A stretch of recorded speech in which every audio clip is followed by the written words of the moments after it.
네, 안녕하셨습니까? 김 선생의 서울 이야기를 진행하는 강사 김효입니다. 이번 시간에는 아파트 시대를 연 마포 아파트라는 제목으로 이야기를 나눠보도록 하겠습니다. 1962년도부터 건설이 되었던 바로 이 최초의 단지식 아파트이자 1994년도에 최초로 재건축이 된 아파트 단지가 바로 오늘날의 마포 삼성 아파트가 되겠습니다. 자, 이 마포 아파트가 건설된 자리는 일찍이 일제강점기에 있었던 마포 형무소에 노역을 하던 이 기와 공장 터로부터 건설이 되게 된 것입니다. 이 자리는 마포 형무소가 청계선 쪽으로 이전을 하게 된 이 빈 터를 공공개발로 이곳에 아파트를 건축하게 됐는데요. 이 당시의 투시도를 보게 되면 마포 아파트는 당시 볼 수 없었던 10층 고층 아파트인데다가 엘리베이터가 설치되어 있었고 중앙 난방에 넓은 녹지와 자동차 주차장, 거기다 수세식 화장실에 온수 보일러까지 정말 상상할 수 없는 이러한 구조로 되어 있었습니다.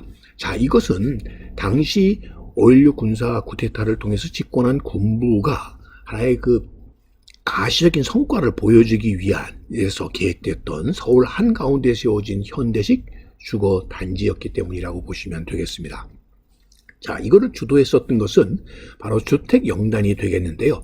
주택영단이라고 하는 것은 일찍이 일제강점기에 있었던 영단주택이라고 해서 서민 계급들의 주택 문제를 해결하기 위해서 하나의 공급하게 됐던 주택 유형이 바로 이 영단주택이 되겠죠. 그것을 이어받았던 것이 바로 주택영단이고 이것이 오늘날의 LH공사 한국도시주택공사가 되겠습니다. 자, 당시 5.16 군사 정변 세력들은 국가재건 최고회의라고 하는 권력기구를 통해서 기성의 정치인들과 차별하기 위한 가시적 성과가 필요했고 이것 자체가 장밋빛 청사진이 아닌 눈앞에 보여지는 현실로 이렇게 제시하려고 했었던 것이 바로 이 마포 아파트였다라고 보시면 되겠습니다. 그러나 이것이 실행되는 과정에서 투시도와는 다르게 원조와 차관으로 한국 경제를 당시 좌우하고 있었던 미국이 많은 부분에 있어서 반대를 거듭하게 되었고요. 또 실제로 이렇게 고층 건물을 직접 시공해 본 적이 없었던 때문에 나타났던 여러 문제들 때문에 결국 영단은 10층이 아닌 6층으로 이렇게 낮추게 되었고 단지 규모도 줄었었고 엘리베이터 설치도 취소되었고 자, 그러다 보니까 초기에 이런 계획됐던 거와는 좀 다르긴 했었지만 이 완공되었었던 마포 아파트의 외관만으로도 시민들에게는 굉장히 충격적이었다라고 보시면 되겠고요. 물론 이것이 처음부터 소위 아파트 시대를 열게 하는 하나의 표준으로 자리 잡지는 못했지만 어느 정도의 시간이 거듭되긴 했었습니다만 지금으로부터 약 60년 전에 바로 이 마포 아파트로부터 우리 하나의 생활혁명, 주택혁명의 시작이 이루어졌었다라고 보시면 되겠습니다. 당시 이 마포 아파트의 건설 현장의 모습을 보게 되면 하나의 대단히 단지 안에 도로와 이런 구획이 이루어지는 구조로 오늘날에서는 아주 익숙한 형태이긴 합니다만 이런 단지의 아파트가 마련되게 되었다는 걸 알 수가 있겠고요. 이것을 당시의 집권 세력들 입장에서는 대단히 중시하는 하나의 사업이었기 때문에 이것이 준공되었을 때 이 준공식에 당시에 박정희 당시 의장도 이 준공식에 참여했을 정도로 대단한 관심 대상이었었다라고 보시면 되겠습니다. 뿐만 아니라 당시의 신문들에서도 샤오의 스팀까지 그래서 이 마포 아파트가 하나의 생활혁명을 주도한다라고 하는 이런 내용을 담은 기사들이 나오게 되었고요. 자, 원래 명칭은 그러지 않았었지만 자, 이곳 자체가 대단히의 아파트다 보니까 맘모스 아파트라고 하는 별칭으로 이렇게 붙여지게 되었다라고 보시면 되겠습니다. 특히 사람들에게 주목을 받게 되었던 것은 이 당시에 중앙 난방에다가 개별적인 연탄 보일러에 의해서 온수 공급이 가능했었다는 점이 되겠습니다. 자, 거기다가 결국 변기와 욕조가 함께 있는 이런 수세식 화장실과 욕실이 마련되게 됐다는 것만 하더라도 대단히 획기적이었다고 보시면 되겠고요. 이 아파트에 입주를 하는 데의 조건으로는 식구는 5인 이내여야 되고 단체 생활을 잘 영위할 수 있는 자, 이런 조건들이 당시에는 붙여졌고, 보증금은 최저 3만 원에서 20만 원까지 이렇게 정해져 있었다라고 보시면 되겠습니다. 자, 이것이 성공적으로 이루어지기 시작하면서 당시의 제3공화국은 이렇게 여의도 개발에 나서게 되었고, 이 당시에 윤중제 건설이라고 하는 것 자체가 하나의 전투적인 싸우면서 건설한다는 기치 아래서 추진이 되게 되었고, 이 과정에서 결국 자재를, 석재를 공급받기 위해서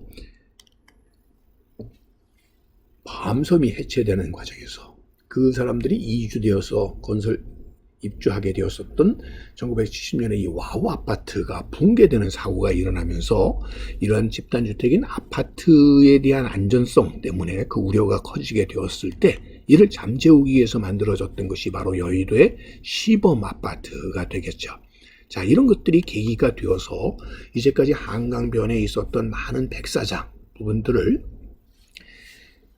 결국 한강종합개발사업에 의해서 한강변을 결국 공유수면들을 이렇게 택지화하는 작업들이 계속 진행되게 되었고, 이것 자체가 하나의 한강의 기적과 같은 결과를 가져와서 오늘날 한강변의 백사장들은 사라지고 직강화되면서 결국 한강변에 많은 아파트 단지가 조성되는 오늘날의 모습을 가져오게 되었다라고 보면 되겠고요. 이러한 지적들은 결국 이것은 하나의 정부적인 차원에서 정부의 가장 중요한 지적으로서 이 아파트 건설을 내세우게 되었고, 택지 조성이라고 하는 것 자체가 엄청난 황금알을 낳는 국책 사업으로서 자리를 잡게 되었다라고 보면 되겠고요.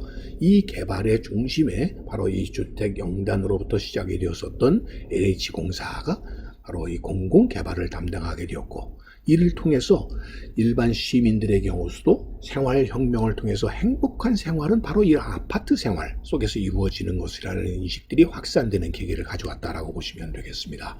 그 결과로 오늘날의 주택 유형은 도시든 농촌이든 관계없이 아파트에 대한 선호도가 급격하게 높아질 수밖에 없게 되어서, 특히 요즘 신혼부부 가구라고 하면 80% 이상 이렇게 아파트를 선호하게 되었고, 그것은 결과적으로 아파트 가격이 이런 폭발적인 뭔가를 가져와서 국가적인 차원에서의 많은 문제점들을 발생시키게 되었고, 또 이를 또 계기로 해서 기존에 있었던 아파트들이 재건축을 함으로써 대규모 초고층화된 이런 아파트 단지들이 또 잉태하게 되는, 나타나게 되는 계기를 이루었다라고 보시면 되겠습니다.